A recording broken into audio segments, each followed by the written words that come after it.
अद्भुत मजेदार किस्से यूट्यूब चैनल पर मेरे प्यारे विद्वान श्रोताओं, हमें आशीर्वाद देने योग्य साथियों और प्यार करने योग्य छोटे छोटे बच्चों, आपका हार्दिक अभिनंदन है। श्रोताओं, आज हम आप लोगों के लिए लेकर आए हैं 3 प्रेरणादायक शिक्षाएं। यदि आप अपने जीवन में उनका अमल करें तो आपके जीवन में भी नया प्रकाश आएगा।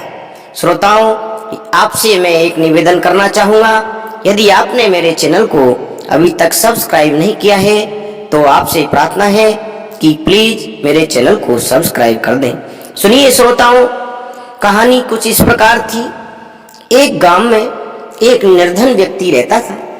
बचपन में उसे पढ़ने लिखने का अवसर नहीं मिला।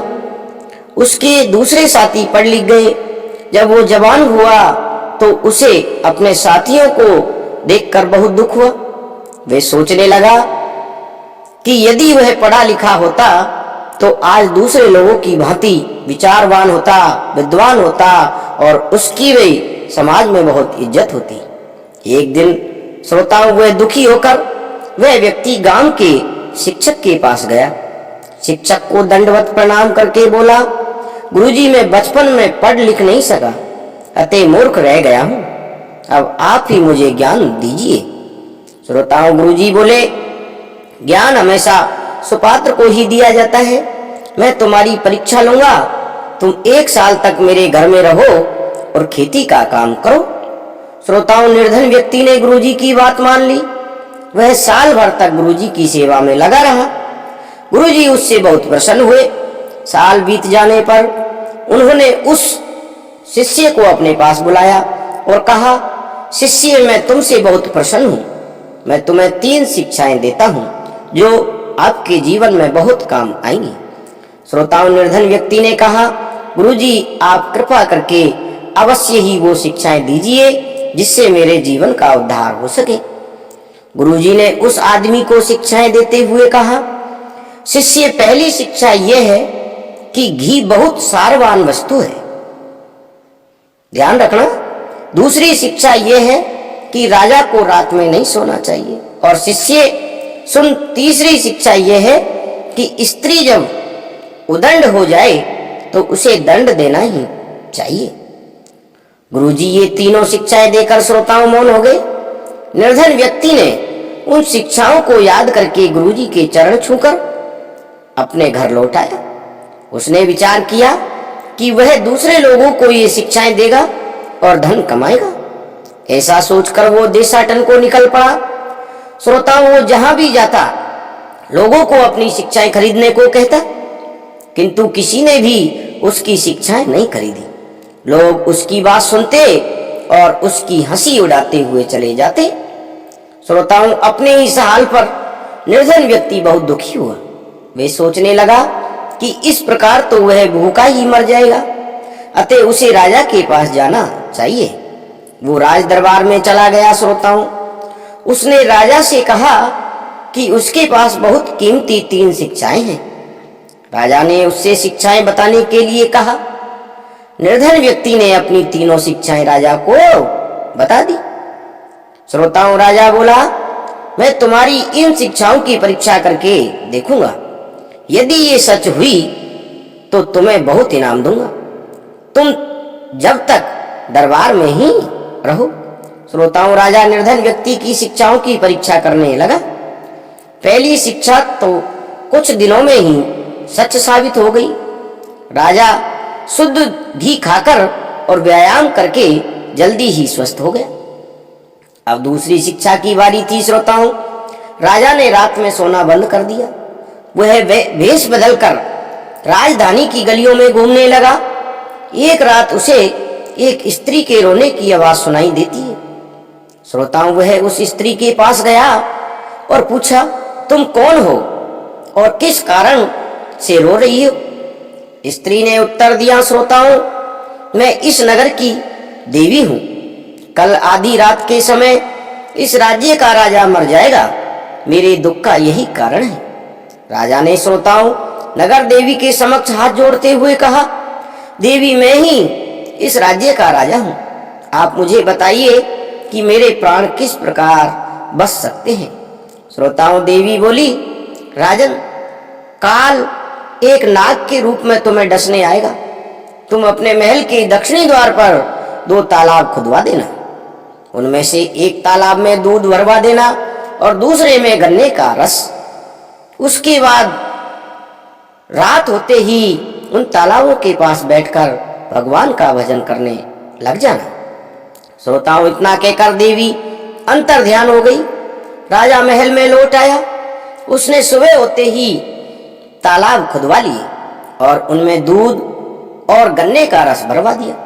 शाम होते ही वो तालाबों के किनारे बैठकर भजन करने लगा। आधी रात के समय काल देवता नाग का रूप लेकर राजा को डसने आया। उसे पहले दूध का तालाब दिखाई दिया। उसने प्रसन्न होकर दूध पिया। उसके बाद उसे गन्ने के रस वाला तालाब दिखाई दिया। उसने मन भरकर गन्ने का रस भी पिया। इसके बाद काल देवता वहीं सो गया। जब उसकी आंखें खुली तो सुबह होने वाली थी। श्रोताओं, वे राजा पर बहुत प्रसन्न हो गया।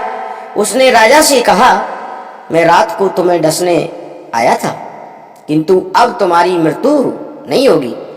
मैं तुम पर बहुत प्रसन्न हूं। तुम मुझसे मन चाहा वर मांग सकते हो। श्रोताओं, राजा ने काल देवता को प्रणाम करके कहा, हे देव, मुझे आप पशु पक्षियों और कीट पतंगों की बोली समझने का वरदान दीजिए। काल देवता ने कहा, श्रोताओं, ऐसा ही होगा, किंतु एक शर्त है। यदि तुम किसी से इस रहस्य को कहोगे तो तुम्हारी मृत्यु हो जाएगी। इसके बाद काल देवता चला गया। राजा ने निर्धन व्यक्ति की दूसरी शिक्षा की भी परीक्षा कर ली थी। श्रोताओं, अब तीसरी शिक्षा की बारी थी। एक दिन राजा और रानी खाना खा रहे थे। अचानक राजा की थाली से चावल का एक दाना नीचे गिर गया। कुछ देर के बाद एक चींटी और एक मक्खी वहां आ गई तथा दाना लेने के लिए झगड़ने लगी। चींटी बोली, हे मक्खी, तुम तो पंख वाली हो, उड़कर किसी दूसरी जगह भी जा सकती हो। ये दाना मुझे खाने दो। श्रोताओं, मक्खी ने कहा, मैं नहीं जाऊंगी। ये दाना मेरे हिस्से में आया है, मैं इसे अवश्य लूंगी। तुम कहीं और चली जाओ। चींटी और मक्खी के वार्तालाप को सुनकर श्रोताओं, राजा को बहुत जोर से हंसी आ गई। उसने चावल के उस दाने के पास ही दूसरा दाना गिरा दिया। चींटी और मक्खी एक एक दाना लेकर चली गई। राजा हंसते हुए भोजन करने लगा। रानी ने राजा से कहा, हे राजा, आप चींटी और मक्खी को देखकर इतनी जोर से क्यों हंसे? फिर आपने थाली से चावल का दूसरा दाना क्यों गिराया? क्या आप उनकी बोली समझते हैं? मुझे ये रहस्य बताइए। श्रोताओं, यदि राजा रानी को रहस्य बताता तो उसकी मृत्यु हो जाती, अतः वह कुछ नहीं बोला। उसे चुप देखकर रानी नाराज हो गई। उसने राजा से रहस्य बताने के लिए फिर कहा। तब राजा बोला, रानी, सभी बातें बताने योग्य नहीं होती। मैं तुम्हें यह रहस्य नहीं बता सकता। रानी इस उत्तर से संतुष्ट नहीं हुई। श्रोताओं, उसका क्रोध और भी बढ़ गया। वह बिना कुछ कहे नदी में डूबने के लिए चल दी। राजा अपनी रानी को बहुत प्रेम करता था। श्रोताओं, वह भी उसके पीछे पीछे चल दिया। जब दोनों नदी के किनारे पहुंचे तो दूसरे किनारे पर एक लोमड़ अपनी पत्नी लोमड़ी को मार रहा था और कहता जा रहा था, क्या तुम समझती हो कि तुम जो भी कहोगी मैं वही करूंगा? क्या तुमने मुझे इस देश का राजा समझा है जो अपनी रानी के मुंह में अंधा होकर उसके पीछे पीछे चला आ रहा है? यदि उसका यही हाल रहा तो एक दिन वो अवश्य ही मर जाएगा। श्रोताओं, ऐसा सुनकर राजा की आंखें फटी की फटी रह गई। ये सुनकर राजा की आंखें खुल गई। वह रानी को नदी तट पर ही छोड़कर राजमहल लौट गया। जब रानी ने देखा कि राजा भी उस पर गुस्सा हो गया है और वह उसे नहीं मनाएगा, तो रानी भी उसके पीछे पीछे जाने लगी।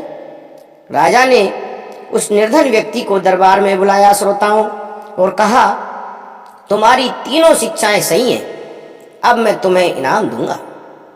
श्रोताओं, राजा ने निर्धन व्यक्ति को बहुत सा धन दिया और वह निर्धन व्यक्ति धनी होकर अपने गांव लौट आया। श्रोताओं, यदि आप भी इन शिक्षाओं पर राजा की तरह अमल करोगे तो आपको जरूर अवश्य कुछ ना कुछ मिलेगा।